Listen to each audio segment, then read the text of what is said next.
किष्किंधा कांड, पांचवा सबको याद है, पांचवा कांड सुंदर कांड, छठा कांड लंका कांड और सातवें कांड का नाम है उत्तर कांड। ये श्री रामचरितमानस जी के 7 कांड है और 7 कांड नहीं है, इनको आप 7 सीढ़ी समझिए, 7 सोपान समझिए, जिन सोपान पर चलकर हम भगवत प्रीति प्राप्त कर सकते हैं, भगवान चरण को प्राप्त कर सकते हैं, उसकी ये 7 सीढ़ियां हैं। बालकांड के प्रारंभ में गोस्वामी तुलसीदास जी ने 7 श्लोक लिखे। 7 श्लोक क्यों लिखे? इसलिए लिखे कि 7 कांड हैं, इसलिए एक एक कांड को स्मरण करके 7 श्लोक लिखे। अयोध्या कांड के प्रारंभ में गोस्वामी जी ने कितने श्लोक लिखे? कहिए कहिए, अयोध्या कांड के प्रारंभ में कितने श्लोक लिखे? 7। अयोध्या कांड के प्रारंभ में कितने श्लोक लिखे? कहां है? कितने श्लोक लिखे? 3। बोलिए, 3। माइक लगा, बोलिए। 3। कितने? 3। क्यों 3 श्लोक लिखे? क्योंकि अयोध्या कांड में अयोध्या से 3 लोग घर से बाहर गए हैं, राम जी, सीता जी और लक्ष्मण भैया, इसलिए अयोध्या कांड के प्रारंभ में 3 श्लोक। अरण्य कांड में कितने श्लोक? 3। हाँ, देखिए,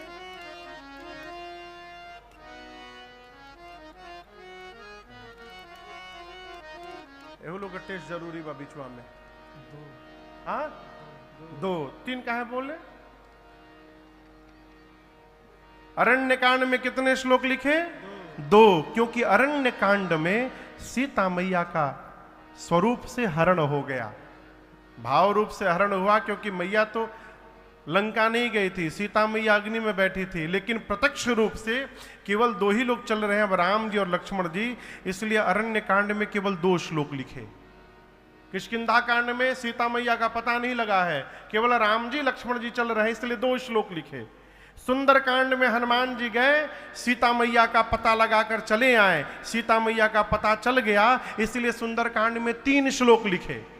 लंका कांड में भी 3 श्लोक, और उत्तर कांड में 3 लोग गए थे, 3 लोग वापस अयोध्या चले आए, इसलिए उत्तर कांड में भी 3 श्लोक।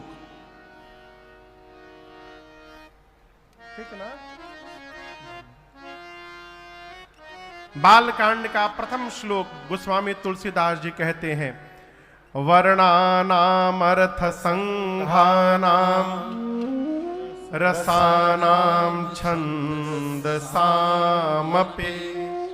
मंगलानाम च कर्तारो वंदे वाणी विनायको।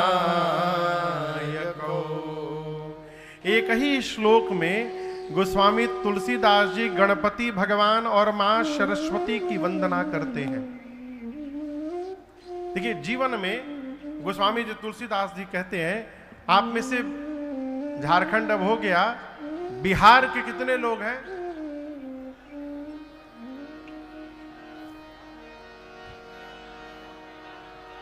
सब बिहारे बका ही जा,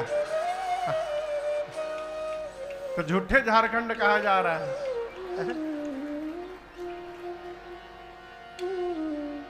एगो बात कहे, हमहू बिहारे के हैं,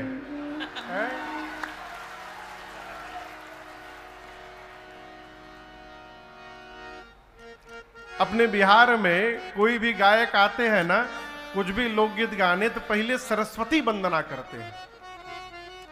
सरस्वती वंदना करके सरस्वती जी को बुला लेते हैं, उसके बाद कौन कौन गाना गावत है वो आप लोग जानत है, भगवाने मालिक है। लेकिन यहाँ गोस्वामी जी कहते हैं कि जैसे गायक धरती पर सरस्वती जी की वंदना करते हैं, सुमिरत सारद आवत धाई, जैसे सरस्वती जी की वंदना होती है, मां सरस्वती दौड़ कर आती है। और कोई व्यक्ति दौड़ कर आवे तो उसे थकान लगेगी, अब सरस्वती जी दौड़ कर आई तो थक गई, अब उनकी थकान कैसे जाएगी? गोस्वामी जी कहते हैं जैसे जब तक भगवान के चरित्र रूपी सरोवर में सरस्वती जी को स्नान नहीं कराया जाएगा तब तक उनकी थकान जाने वाली नहीं है। रामचरित सर बिनु अनहवाए, सो समझाई न कोटि उपाय। बिना भगवान के चरित्र रूपी सरोवर में स्नान कराए सरस्वती मैया की थकान जाने वाली नहीं है। अब जैसे गायक ने बुलाया, सरस्वती मैया दौड़ कर आई आनंद में, यहाँ भगवान की कथा मिलेगी और सरस्वती मैया आ गई। अब गायक जगत की कथा गाने लगे, लोकगीत गाने लगे, न जाने का गाने लगते हैं। तब गोस्वामी जी कहते हैं तब सरस्वती सिर धुनी धुनी, सिर धुन गिरा लगत पछताना। सरस्वती मैया अपने हाथ से अपना सिर पीट पीट कर पश्चाताप करती हैं, मैं कहां चली आई। इसलिए कथा कहती है कभी भी सरस्वती वंदना यदि हो जाए तो सरस्वती वंदना करने के बाद लोक वंदना करने से अपने को बचाना चाहिए। सरस्वती वंदना के बाद केवल भगवत गुणगान करना चाहिए, जिससे सरस्वती मैया प्रसन्न होकर आशीर्वाद देकर जाए। गोस्वामी तुलसीदास जी ने एक ही श्लोक में सरस्वती जी और गणपति जी की वंदना की, दोनों एक साथ, अलग अलग नहीं। इसलिए किए कि गणपति जी बुद्धि देते हैं और मां सरस्वती बोलने का ढंग देती हैं। कल्पना करिए जिसके पास बहुत बुद्धि हो लेकिन बोलने का ढंग ना हो। हमारे चाचा हैं, माइक यदि कमरे में बहुत जोर जोर बोलते हैं, यदि कमरे में बैठे हो ना तो खूब जोर जोर बोलेंगे, और जहां स्टेज पर माइक हाथ में पकड़ा दिए पूरा शरीर करंट कांपत है उनकर, कांपने लगते हैं, बोल नहीं पाते। और कितने लोग को बोलने का बड़ा ढंग आता है लेकिन विवेक नहीं है क्या बोलना चाहिए क्या नहीं बोलना चाहिए। गोस्वामी जी कहते हैं गणपति भगवान और मां सरस्वती आप दोनों मिलकर मेरे पर कृपा करिए जिससे मैं इस श्री रामचरितमानस की रचना पूरी कर सकूं। दूसरे श्लोक में बाबा कहते हैं भवानी शंकरौ वंदे श्रद्धा विश्वास रूपिणौ याभ्याम विना न पश्यन्ति सिद्धः स्वान्तः स्थमेश्वरम्। गोस्वामी जी कहते हैं भवानी शंकरौ वंदे, भवानी यानी पार्वती जी, शंकर जी आप जानते हैं, इन दोनों को मैं वंदन करता हूं। क्यों? मां भवानी श्रद्धा है और भगवान शंकर विश्वास है। पार्वती जी क्या है? श्रद्धा, और भगवान शंकर विश्वास है। याद रखिएगा जहां श्रद्धा मैया पहुंच जाती हैं वहां विश्वास अपने आप हो जाता है। इसलिए श्रद्धा को जन्म दिलाना है। गोस्वामी जी कहते हैं आप मैया श्रद्धा हैं और बाबा विश्वास हैं, आप दोनों मिलकर मेरे पर कृपा करिए। ये कथा कहती है सामने वाले को विश्वास हो चाहे ना हो, अपने को विश्वास में रहना चाहिए। कई लोग काम तो करते हैं लेकिन कहते हैं अब चला देखा करा तानी होई कि ना होई भगवान जाने। इस भाव के जीव का कोई भी कार्य पूर्ण होने वाला नहीं है। कोई भी कार्य करिए तो अपने विश्वास में रहिए, अवश्य पूर्ण होगा। क्यों होगा? हमारे साथ जब रघुनाथ तो किस बात की चिंता, अवश्य पूर्ण होगा। हनुमान जी लंका जाने लगे तो क्या कहें? सुंदरकांड कौन कौन पढ़ता है आप में से? आप लोग पढ़ते हैं ना? चौपाई बोली हनुमान जी क्या बोले थे जाते समय?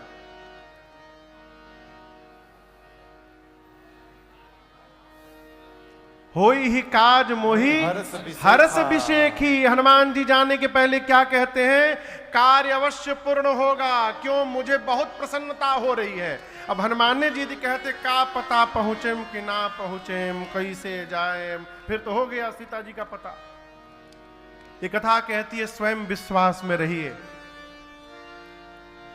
भगवान शंकर इस राम कथा के प्रथम आचार्य हैं और मेरी मां पार्वती जी की कृपा से ये कथा आज राजन आपको सुना रहे हैं और आप लोग बैठकर यहाँ पर सुन रहे हैं। ये सब मेरी मां भवानी की कृपा का परिणाम है।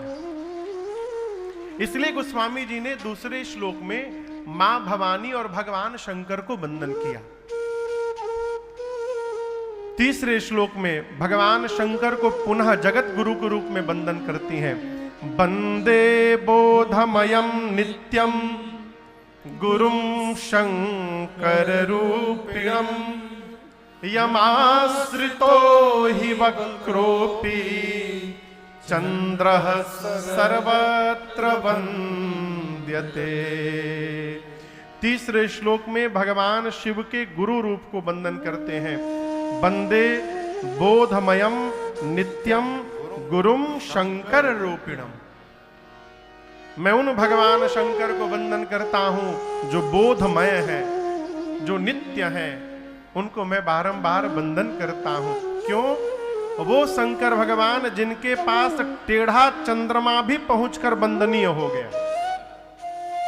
अच्छा आप बताओ, शंकर भगवान के ललाट पर पूर्णिमा के चंद्रमा रहते हैं? कहिए कहिए, कौन से चंद्रमा?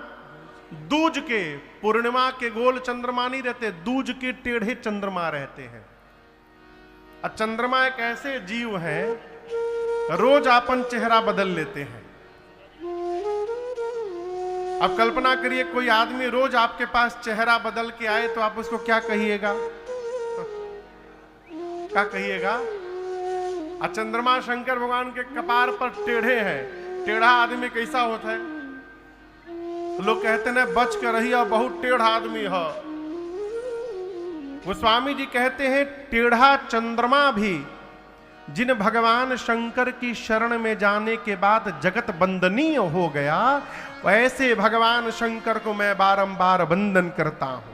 ये गुरु की महिमा है। चौथे श्लोक में आदि कवि बाबा वाल्मीकि और श्री हनुमान जी की वंदना किए। पांचवें में जगत जननी मां श्री जानकी जी को वंदन करते हैं। छठे श्लोक में प्रभु श्री राम को वंदन करते हैं और अंतिम श्लोक में सातवें श्लोक में गोस्वामी जी कहते हैं नाना पुराण निगमागम सम्मतम यद रामायणे निगदितम क्वचिदन्यतोऽपि स्वान्तः सुखाय तुलसी रघुनाथ गाथा भाषा निबंधमतिमंजुलमातनोति। बाबा कहते हैं नाना पुराण, 18 पुराण हैं, 4 वेद हैं, 6 शास्त्र हैं। इनके बाद जितने रामायण हैं, इन सभी ग्रंथों के सार को निकालकर मैं इस रामचरितमानस में लिखने जा रहा हूं। इस प्रसंग का अर्थ है कि हम यदि केवल मानस जी को पढ़ने का स्वभाव बना ले तो सभी ग्रंथों के पढ़ने का फल हमको स्वयं प्राप्त हो जाएगा। इसमें तनिक भी लेश मात्र भी लेकिन नहीं। सभी ग्रंथों का रस गोस्वामी जी ने मानस जी में भर दिया। 7 श्लोक लिखने के बाद 5 सोरठे लिखे और फिर वंदना क्रम प्रारंभ करते कर बाबा कहते हैं वंदामु गुरु पद पदुम परागा वंदामु गुरु पद पदुम परागा सुरुचि सुबास सरस अनुरागा सुरुचि सुबास सरस अनुरागा अमिय मूरिमय चूरन चारो अमिय मूरिमय चूरन चारो समन सकल भव परिवारो समन सकल भव रुज परिवार श्री गुर पद नख मणिगण ज्योति श्री गुर पद नख मणिगण ज्योति सुमिरत दिव्य दृष्टि ही होती सुमिरत दिव्य दृष्टि होती घर ही बिमल बिलोचन ही के घर ही बिमल बिलोचन ही मिटहि दोष दुख भवरजनी के मिटहि दोष दुख भवरजनी के हाँ मिटहि दोष दुख भवरजनी गोस्वामी तुलसीदास जी ने सबसे पहले अपने गुरु जी के चरण के रज की वंदना की। रज समझते हैं, रज यानी धूल। कहते हैं बंदाऊं गुरु पद पदुमा परागा सुरुचि सुबास सरस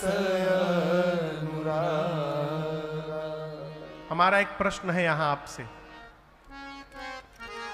गुरु जी घर में आवे, आप खूब आरती उतारे, माला पहनाए, बढ़िया बढ़िया भोजन करवाएं। रात को गुरु जी सो गए तो उनके पांव भी दबाएं, पांव पखार के चरणामृत भी पान किए, सब किए, और गुरु जी की कोई बात नहीं मान रहे हैं। तो ये सब करने से क्या आपका कल्याण हो जाएगा? कहिए। हम श्रेष्ठ की सेवा करें और श्रेष्ठ की बात न माने।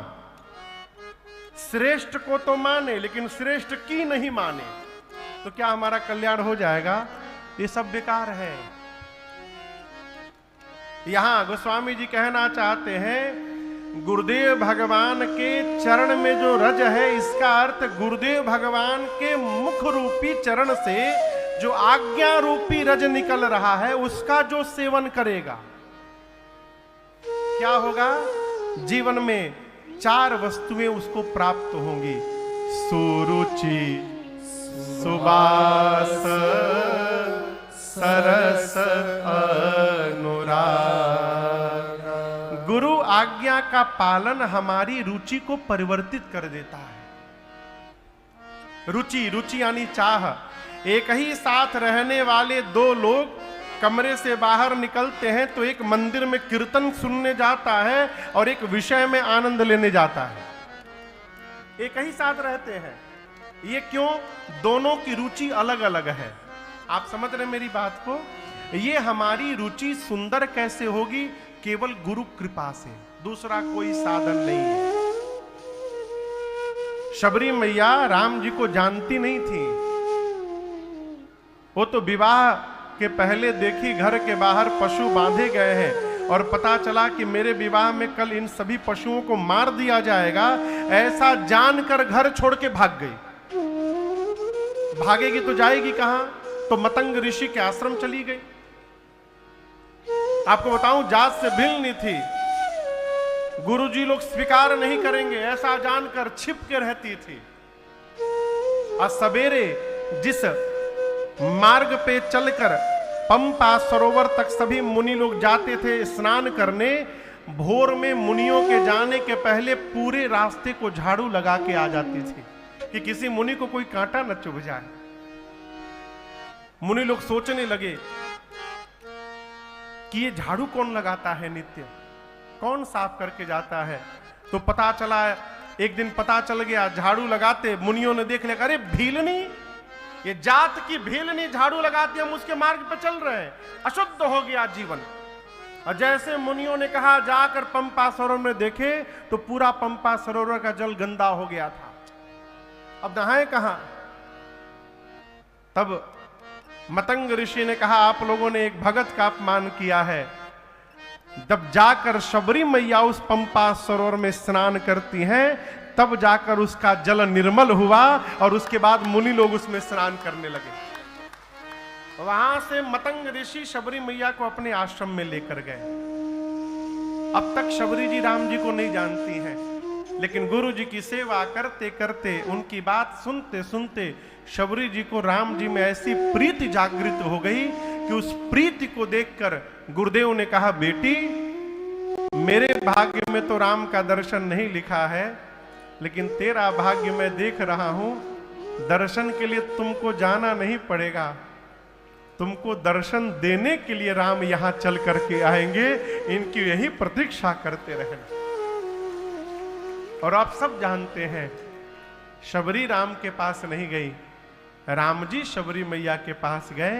ये केवल गुरु कृपा का परिणाम है। तो गुरु जी की सेवा से सुरुचि, हमारी रुचि सुंदर हो जाएगी। रुचि सुंदर हो जाएगी तो हम सुंदर व्यवहार करेंगे। और याद रखिएगा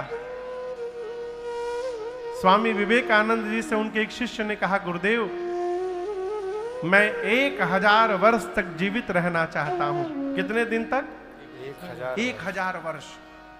तो कौन सी जड़ी बूटी खाऊं, कैसे जीवन जीऊं कि 1000 वर्ष तक जीवित रह जाऊं? गुरु जी ने कहा इसके लिए जरूरी नहीं है कि तुम्हारी उम्र 1000 वर्ष की हो जाए। शिष्य ने कहा फिर गुरुदेव? विवेकानंद जी ने कहा जितनी तुम्हारी उम्र है 20 साल, 40 साल, 50 साल, 70 साल, उतनी उम्र में ही ऐसा काम कर दो कि आने वाले 1000 वर्षों तक लोग आपको याद करते रहें। यही आपका अमरत्व है। हमारे पूज्य महाराज श्री कहते हैं बार बार कि राजन हम वो नहीं होते जो हमारे सामने लोग कहते हैं, हम वो होते हैं जो हमारे जाने के बाद लोग हमारे विषय में कहते हैं। वो हमारा अपना असली जीवन है और वही सुगंध है। यदि संसार में आपकी प्रशंसा है, कीर्ति है, तो आप मरने के बाद भी संसार में अमर हैं। कीर्ति यशस्य जीवति, आप जीवित हैं, यही जीवन का सुगंध है। गुरु कृपा से, गुरु आज्ञा से, गुरु आज्ञा का पालन करने से हमारी रुचि सुंदर होगी, हमारा सुबास सुगंध फैलेगा, हमारा जीवन सरस हो जाएगा, रस युक्त हो जाएगा। सरस समझते हैं? किसी के दुख को देखकर यदि हम द्रवित हो रहे हैं तो ये जीवन की सरसता है। कई लोग बहुत भजन करते हैं, उतने क्रोधी होते हैं। दिन भर कई लोग तो माला लेके गरियावत हैं, हमने देखा है। हाथ में माला पकड़े हैं, गरियावत रही। कैसा भजन है वो? है? भजन जानते हैं क्या है? कहीं देख ये सरसता नहीं है। यदि देख करके बिना कहे व्यवहार हो जाए ये सरसता है। आपको एक उदाहरण मैं दे रहा हूं। एक राजा थे, राजा का स्वभाव था कि राजा के दरबार में आकर कोई भी जो भी वस्तु मांग देता था राजा कभी ना नहीं बोलते थे, और जिसके कारण उनकी बड़ी प्रसिद्धि थी कि उनके दरवाजे से कोई खाली हाथ नहीं लौटा आज तक। एक दिन राजा अपने मंत्री के साथ रथ पर बैठकर कहीं जा रहे थे, तब तक अचानक राजा की दृष्टि गई दूर एक पेड़ के नीचे एक बूढ़े बाबा बैठे थे और वो इतने भूखे थे कि भूख के कारण उनकी पेट और पीठ दोनों सट के एक हो गई थी। राजा ने रथ को रोका और मंत्री से कहा कि जाकर उस बूढ़े बाबा से पूछो क्या चाहिए। मंत्री गया, जाकर प्रणाम करके कहा अमुक देश के महाराज हैं, इनके दरवाजे से आज तक कोई रिक्त नहीं गया, स्वयं मुझे महाराज ने भेजा है आपके पास, कहिए बाबा आपको क्या चाहिए। वो बूढ़े बाबा मुस्कुराते रहे, कुछ बोले नहीं। मंत्री ने 4-5 बार पूछा, जब बाबा कुछ नहीं बोले तो मंत्री ने जाकर राजा से कहा, सरकार वो तो बोल ही नहीं रहे। अब राजा स्वयं उतर कर गए, प्रणाम करके अपना परिचय दिया, मैं अमुक राज्य का राजा हूं, मेरे यहां से कोई खाली नहीं गया, बताइए बाबा, मैं आपके सामने खड़ा हूं, स्वयं क्या चाहिए, जो मांगिएगा आपको दे दूंगा। 4-5 बार राजा बोले, लेकिन बाबा ने बोला नहीं। राजा ने कहा, आप बोलते क्यों नहीं? बाबा मुस्कुराकर बोले, क्या बोलूं, क्या बोलूं?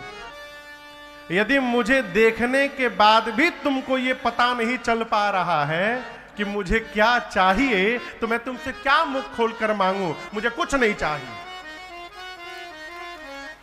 दिख रहा है कि मेरी पेट और पीठ दोनों सट गई है भूख के कारण, उसके बाद भी तुम पूछ रहे हो तुम्हें क्या चाहिए? मुझे कुछ नहीं चाहिए। ये सरसता नहीं है। सरसता क्या है माई बाप? देखिए, कोई भी यदि कुछ कहेगा ना तो वो अपने को नीचे गिरा करके कहेगा। अब भजन क्या है? हमारे लिए किसी को नीचे गिरना ना पड़े, सामने वाले को कहने की भी आवश्यकता ना हो और उसका कार्य पूर्ण हो जाए, ये जीवन की सरसता है। ये कैसे होगा? गुरु कृपा से। सुरुचि सुबास सरस अनुराग,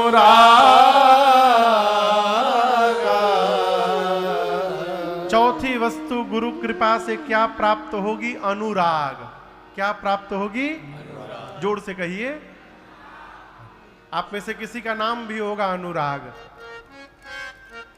अनुराग जानते क्या है? कितने लोगों को पता है अनुराग के बारे में? उधर एक लोग उठाए, इधर सामने 2 लोग उठाए हैं, बस पूरे पंडाल में। उधर एक माई उठाई है। अनुराग प्रेम का नाम है। किसका नाम है? प्रेम। 3 प्रकार है प्रेम के। सबसे नीचे राग, राग के बाद अनुराग और अनुराग के बाद वैराग। समझ में बतिया रही है आप लोग के? राग, अनुराग और तीसरा, जोर से कहिए, वैराग। अब ये तीनों का अंतर क्या है महाराज?